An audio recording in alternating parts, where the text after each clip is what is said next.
할렐루야! 오늘은 세종을, 내일은 대한민국과 온 땅에 전도와 선교의 사명을 감당하는 세종순복음 드림교회입니다. 하나님의 사랑과 은혜가 치유와 응답이 있는 성령 충만한 교회입니다. 구독과 중보기도로 드림가족이 되어보세요. 오늘도 주 안에서 참 좋은 날입니다. 전 세계가 코로나19로 말미암아 큰 혼란과 어려움을 가운데 있습니다.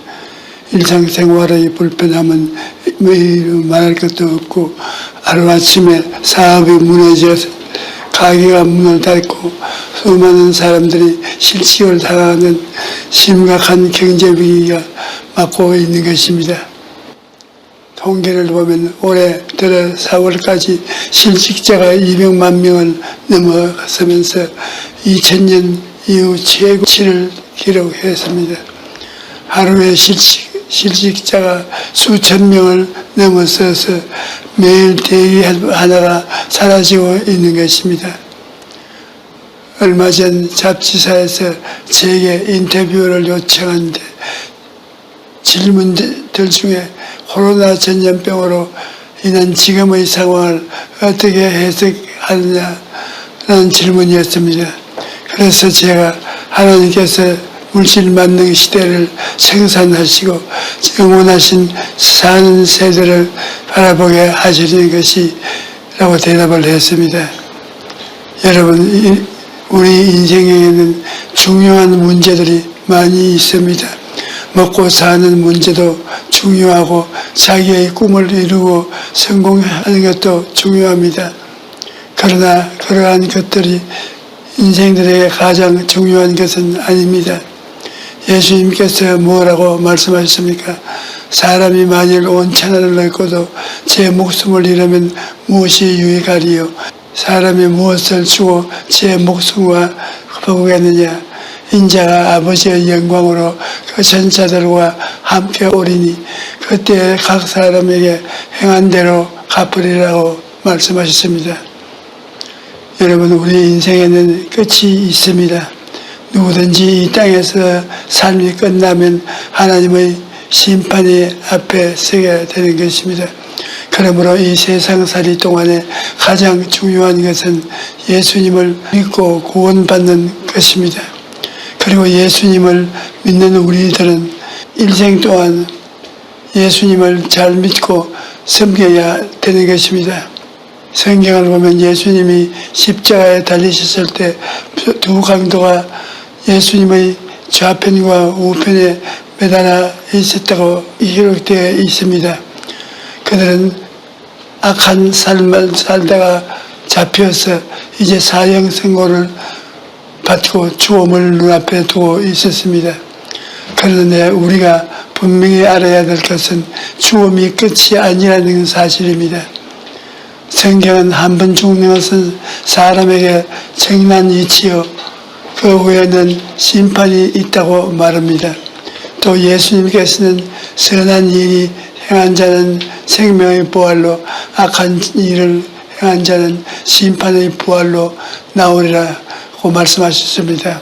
그러므로 죽음이 끝이 아니라 그 후에는 모든 사람이 하나님이 심판의 앞에 서야 되는 것입니다.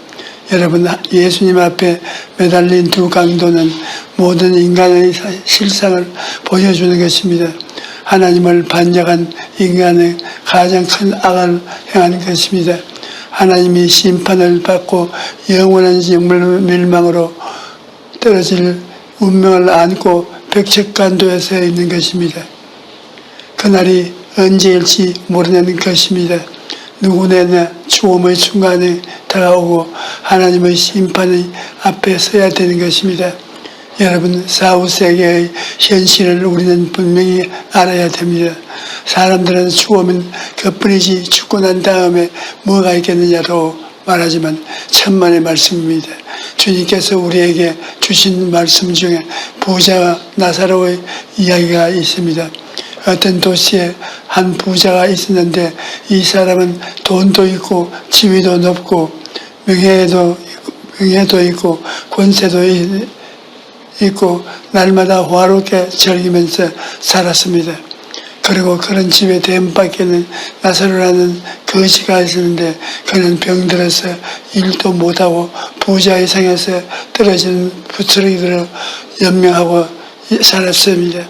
그러나 나사로는 그러한 고통 속에서도 하나님을 경외했던 것입니다. 어느 날 두 사람 모두에게 죽음이 다가왔습니다. 나사로가 죽자 사람들이 가만히에 둘둘 말아서 공동묘지에 던져버렸습니다. 그러나 성경은 그가 공동묘지에 있었다고 말하지 않습니다. 천사들이 나와서 아브라함의 품 나원으로 데려갔다고 말씀한 것입니다. 그러나 부자는 하나님도 섬기지 않는 유물론자의 쾌락주의자로 살았습니다. 거지가 죽었다가 호탕하게 웃으면서 그 사람 살다가 그렇게 죽을 거야 라고 말했습니다. 그러나 자기는 안 죽었습니까? 때가 오면 부자도 죽었습니다. 호화론이 장례를 치렀습니다. 상여를 아름답게 꾸미고 수많은 종들이 왔다 갔다 하고 아름다운 묘지를 만들어서 비석을 세웠지만 성경은 그가 그 묘소에서 있다고 말하지 않습니다. 그는 음부에 떨어져서 불꽃 가운데서 고통당한 것을 말한 것입니다. 부자가 불꽃 가운데 고통 중에 눈을 들어 나사로가 아브라함의 품 안에 앉아서 행복하게 하는 것을 보았습니다. 얼마나 고통스럽기에 물 한 방울을 원하겠습니까? 그만큼 음부는 괴롭다는 것입니다. 그런데 아브라함이 뭐라고 했습니까? 너희와 우리 사이에 큰 구렁텅이가 놓여 있어 여기서 너희에게 건너가고자 하되 할 수 없고 거기서 우리에게 건너올 수도 없고 하였느니라고 말했습니다. 여러분, 지옥에서도 아무리 기도해도 그 기도가 상달되지 않습니다. 이 땅에 사는 동안에 하나님은 말씀을 주시고 주의 종들은 통해 천국에 대한 비밀을 전하게 하시고 구원도 받도록 다 예배해 놓았을 것입니다. 이러한 주님의 조치를 무시하고 난 다음에 음부에 내려가서 아무리 고함쳐도 아무 소용도 없는 것입니다. 그러므로 사람이 이 땅에서 사는 동안에 해야 할 것은 중요한 일은 예수님을 구주로 영접하시고 구원을 받는 것입니다. 지난 60년간 사역을 돌아보면 사람은 희망이 있어야 살 수 있는데 어느 것을 보든지 예수님만이 희망이었습니다. 대지동에 처음 교회를 개척할 당시에 그곳을 가난한 사람들로 가득 차 있었습니다. 먹고 살기조차 힘들었고 병들거나 굶거나 둘 중에 하나였습니다. 가정들은 거의 파탄 상태였습니다. 하지만 그러한 사람들이 예수님을 만나고 가슴 속에 희망을 갖죠. 삶이 변화되고 살아나는 것을 보았습니다. 국내 사역뿐 아니라 해외 선교에도 마찬가지입니다. 지난 60년간 기억에 남는 선교가 많지만 그중 하나가 1991년에 열린 모스크바 선교회입니다. 러시아 모스크바의 크레므린 궁 앞에서 집회를 열기로 되어 있었어요. 당시에 정치적으로 매우 불안했기 때문에 다들 만류했습니다. 그래서 나는 복음을 전하기 위해 생명을 내놓은 사람입니다. 죽는 것이 두려웠다면 여기까지 오지도 않았을 겁니다. 그렇게 말하고 집회장으로 들어갔습니다. 그러나 집회에서 강력한 병 고침의 역사가 일어났는데 집회를 마치고 나니까 혈압한 인상을 한 그 경찰국 소속 2명이 나를 찾아왔습니다. 그래서 속으로 나를 잡으러 왔구나 그렇게 생각했는데 그 사람들이 내게 다가오더니 오늘 목사님 설교를 듣고 얼마나 감동했는지 모릅니다. 그러면서 감사의 말을 전했습니다. 그때 나는 공산주의 국가라도 할지라도 총칼이 아닌 예수 소망을 가져야 희망이 있다는 것을 체험했던 것입니다. 오늘날도 마찬가지입니다. 우리 평안의 형편이 아무리 힘들어도 예수님이 우리와 함께 계시면 소망이 있는 것입니다. 어떤 국가들, 어떤 사회든 어떤 개인이든 예수님을 믿을 때 소망을 가질 수가 있는 것입니다. 그런데 성경에 보니까 십자가에 달리고 예수님을 보고 많은 사람들이 조롱하고 비웃었다고 되어 있었습니다. 지나가는 사람들은 자기 머리를 흔들어 예수를 모욕하여 이르되 성전을 헐고 사흘에 걷는 자여 내가 만일 하나님들의 아들이거든 자기를 구원하고 십자가에서 내려오라. 그러면 예수님을 조롱하였습니다. 또 대제사장과 세리관들 장로들도 예수님을 희롱하고 비웃으면서 그가 남을 구원하였으니 자기는 구원할 수 없는도다. 그가 이스라엘의 왕이로다. 지금 십자가에서 내려올지어다. 그리하면 우리가 너를 믿겠노라. 그렇게 말했습니다. 여러분 비록 원수들이 조롱하는 말이지만 이 말에는 깊은 의미가 있는 것입니다.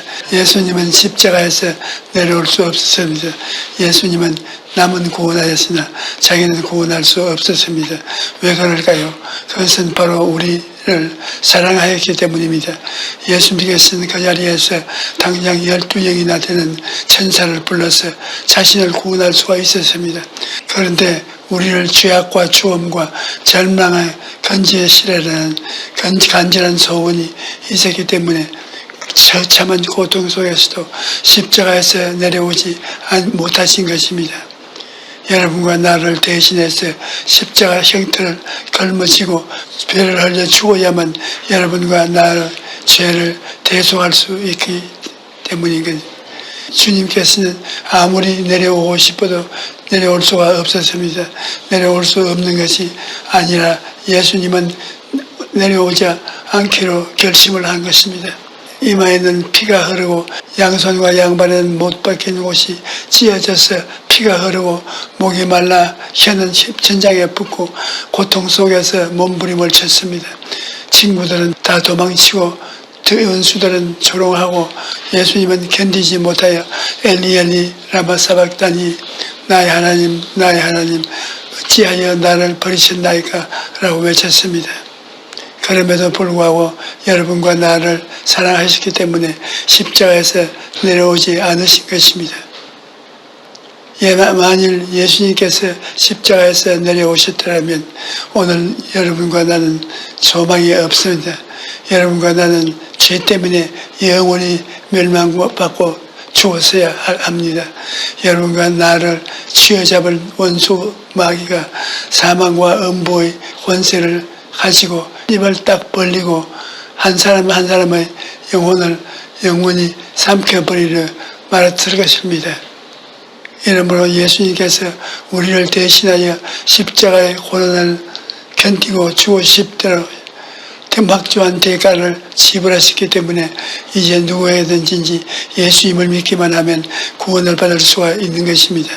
이사야 54장 1절에 보면 오라 너희 모든 목마른 자들아 물로 나오라 돈 없는 자도 오라 너희가 와서 사 먹되 돈 없이 값 없이 사와서 포도주와 저절사로 말씀합니다. 여러분 돈이 없는데 무슨 값을 주고 삽니까? 그런데 값을 예수님이 우리를 위해서 지불해 주시기 때문에 우리는 값없이 믿음으로 구원을 얻을 수가 있는 것입니다. 성경을 보면 예수님 앞에 매달린 두 강도 중에서 한 강도가 구원을 받았는데 그는 아무 공로도 세운 적이 없습니다. 선한 일을 하고 값을 지불하고 구원을 받은 것이 아닙니다. 그 강도가 말한 것을 보십시오. 예수여 당신의 나라에 임하실 때 나를 기억하여 주소서. 그는 자신이 죄인인 것을 고백하고 예수님이 만왕의 왕인 것을 구주인 것을 고백하고 주의 나라가 임할 때 자기를 구원해달라고 간청한 것뿐 없습니다. 그럼에도 불구하고 예수님께서 뭐라고 말씀하셨습니까? 내가 진실로 내게 이르노니 오늘날 내가 나와 함께 낙원에 있으리라고. 여러분 구원을 받기 위해서 가장 중요한 것은 자기가 죄인인 것을 시인하는 것입니다. 나는 죄를 지은 적이 없다. 내가 무슨 죄를 지었느냐고 변명하면 번버림당하는 것입니다. 그러나 우리가 죄를 고백하면 주님은 절대로 우리를 무시하지 않습니다. 죄를 지었음에도 불구하고 못났음에도 불구하고 주님 나는 죄인입니다. 용서하여 주시옵소서 하고 나오면 주님께서 우리 죄를 씻어주시고 내가 진실로 내게 이르노니 오늘 내가 나와 함께 나오내 있으리라고 말씀하시는 것입니다. 이 얼마나 놀라운 은총의 말이십니까? 성경은 너희는 그 은혜에 인하여 믿음으로 말미암아 구원을 받았으니 이것은 너희에게서 난 것이 아니요 하나님의 선물이라고 말씀합니다. 그러므로 구원은 하나님의 은혜는 주시는 것입니다. 오늘날 누구든지 예수님을 믿기만 하면 구원받는 것입니다. 셋째로 예수님은 우리를 구원하실 뿐 아니라 우리와 늘 함께 계시다는 것입니다. 예수님은 33년 동안 인간의 몸을 입고 사셨으나 죄는 없었습니다. 그런데 우리의 죄를 청산하시기 위해 죽으시고 부활하시고 하나님 보좌 우편에 앉으셨습니다. 이 땅에서 사역하실 때 예수님의 권세와 현재 보좌에 앉으신 예수님의 권세의 차이는 말할 수 없이 큽니다. 예수님께서는 십자가에서 마귀의 권세를 다 멸했기 때문에 오늘날 하나님의 보좌 우편에 앉으셔서 우리의 마귀의 억압에서 해방시키시고 오중복음과 은혜를 베풀어 주신 것입니다. 그러므로 오늘날 우리가 예수님의 십자가를 바라보고 용서와 의를 보고 얻고 성령 충만을 얻고 치료와 건강을 얻고 아브라함의 복과 형통을 얻으며 부활과 영생 천국을 얻게 되는 것입니다. 우리 성도 중에 한 분은 예수님을 믿기 전에 온 가족이 돌아가면서 중병에 걸려 대수술을 하는 사람이 계속되어 있었습니다.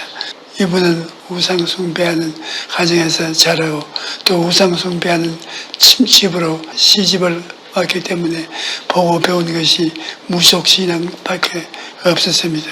그래서 여기서 유명하다는 곳을 찾아다니면서 병 낫기를 빌었으나 다 허사로 돌아가고 유명한 의원에 가서도 좋다는 약은 다 써봐도 조금도 차도가 없었습니다. 급기야는 유마티스 관절염으로 걷지도 못하는 상태가 되고 말았습니다. 그런데 어느 날 이웃에 사는 우리 교회 성도가 그분의 딱한 모습을 보고 예수님을 믿으면 병이 치료받을 수 있다고 하니까 미쳤다고 했다는 것입니다. 그런데 그날 밤에 병만 낫는다면 무엇인들 못하겠느냐 그런 생각이 들어오면서 미신을 섬기던 시어머니와 남편과 상의한 후 교회에 나오기 시작된 것입니다. 그렇게 교회에 나와서 첫날 예배 드리는데 마음이 평안해진 것입니다. 그래서 매주 주요일과 철야 예배도 나와서 과거에 지은 죄와 우상숭배를 회개하고 기도했는데 3개월 후 놀랍게도 걷지 못했던 사람이 다시 걸을 수 있게 된 것입니다. 그러므로 여러분 예수님을 믿고 영혼이 잘 되면 이와 같이 범사에 잘 되고 강건한 복도 받게 되는 것입니다. 예수님은 우리 죄를 씻어주시고 영생천국을 주실 뿐만 아니라 현재 우리와 함께 하시고 우리를 도와주시는 것입니다. 나는 우리 성도 중에 내성마비 아들을 두시고 부러지가 기도하여 응답받는 간증을 들어본 적이 있습니다. 그 성도님은 아기를 출산할 때 양수가 너무 일찍 터졌습니다. 그래서 기계로 아기를 꺼낸다가 아기의 두뇌에 그만 큰 상처를 입혔습니다. 그래서 태어난 아기가 고개를 움직이지도 못하고 손발도 움직이지도 못하는 뇌성마비에 걸린 것입니다. 병원에서도 방법이 없다고 하니까 집으로 데리고 왔습니다. 보통 아이미 같으면 일어나서 걷고 뛰고 할 것이 3살이 되어도 꼼짝도 하지 못합니다. 그럴 때 그 부모님들이 우리 교회에 나왔었는데 믿음은 들음에서 나며 들음은 그리스도의 말씀으로 말미암아 하나님 말씀을 듣고 난 다음 그 어머니가 그 기도하기 시작한 것입니다. 어느 날 저녁에 그 아이가 어머니의 아기를 두고 다른 방에서 와서 엎드려서 결사적으로 부르짖어 기도했습니다. 목숨을 바치고 부르짖었는데 남편이 와서 말리려 해도 도저히 말릴 수가 없었어요. 간절하게 집중적으로 부르짖었으니 기도하기만 하면 가만 그 부르짖은 가운데 성령을 받아서 방언을 하면서 기도하는데 남편이 그 옆에 있었는데 자기 몸이 다 찌릿하더랍니다. 그런데 전심전력으로 기도를 하고 남편도 그 옆에서 부르짖어 기도하는 것입니다. 몇 시간을 그렇게 기도하기도 하고 눈물과 땀을 흘리며 범벅이 되어서 아기가 있는 방에 들어갔는데 도저히 상상할 수 없는 일이 일어난 것입니다. 그 부모가 하나님께 부르짖는 동안 하나님이 역사하셔서 그 아이가 일어나서 걷고 있는 것입니다. 여러분, 주님께서는 지금도 하나님 보좌의 우편에 살아 계셔서 우리를 돕고 계신다는 것을 알아야 합니다. 그러므로 어려움을 당할 때 낙심하지 말고 주님께 도움을 청하십시오. 그러면 오늘날도 주님의 기적을 베풀어 주시는 것입니다. 사랑하는 성도 여러분, 오늘날 우리는 여러 가지 어려움 가운데 있습니다. 그러나 역사의 주관자는 하나님이시기 때문에 어떠한 형편에도 하나님을 굳게 믿어야 합니다. 그리고 예수 그리스도의 십자가 은혜로 말미암아 받은 구원을 등한히 여겨서는 안 됩니다. 우리는 늘 구원의 은혜에 감사해야 되는 것입니다. 또한 신앙생활에 있어서 세상과 타협하지 말고 전심을 다해 하나님을 섬겨야 할 것입니다. 오늘 오신 여러분 모두가 그런 삶을 살게 되시기를 주의 이름으로 축원합니다. 할렐루야.